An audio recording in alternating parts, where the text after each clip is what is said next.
Hi friends, welcome my channel. Kousi Krishna அம்மா channel சமையல். Chola puri and chana masala எப்படி செய்யணும்னு கேட்டால், சோளா பூரி நல்லா ஒரு 2 கப்பு மைதா, 1 கப்பு தயிர் அண்டு கொஞ்சோண்டு சோடா மாவு அண்டு லைட்டாக உப்பு நன்றாக போட்டு பிசையணும்.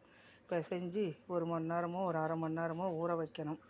ஊறினதுக்கு சேஷம் இந்த மாதிரி பெரட்டி எண்ணெய் காய்ந்தோன்னே, நாங்கள் கோல்டு வின்னர் யூஸ் பண்ணோம்.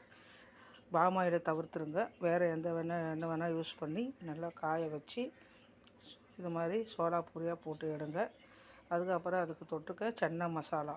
அது நேற்று நைட்டே வெள்ளை கொண்டக்கடலையை ஊற வச்சுட்டு இன்றைக்கி காலையில் இந்த கொண்டக்கடலை, தக்காளி, வெங்காயம், காஷ்மீர் சில்லி கொஞ்சம், சாதா மிளகாய்த்தூள், கொஞ்சம் மஞ்சள்தூள், உப்பு எல்லாம் போட்டு நன்றாக வேக வைக்கணும்.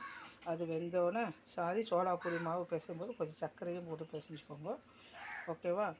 அதுக்கப்புறம் இது நல்லா வெந்ததுக்கு சேஷம் அரைக்கிறதுக்கு தக்காளி, வெங்காயம் அண்டு கரும் மசாலா பொடி அண்டு தேங்காய் எல்லாம் ஒரு கடாயில் போட்டு நன்றாக வறுத்து நன்றாக அரைக்கணும்.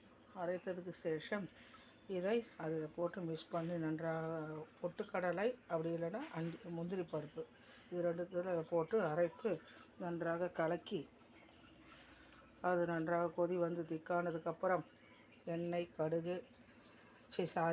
சோம்பு, கசகசா எல்லாம் தாளித்து நன்றாக கொதி வந்து இறக்கி சூப்பராக சாப்பிடுங்கள். சூப்பராக இருக்கும். சாப்பிட்டு பார்த்து கமெண்ட்டில் எப்படி இருக்குது சொல்லுங்கள். லைக் பண்ணுங்கள், ஷேர் பண்ணுங்கள், சப்போர்ட் பண்ணுங்கள். சப்ஸ்கிரைப் பண்ணுங்கள். Thank you very much.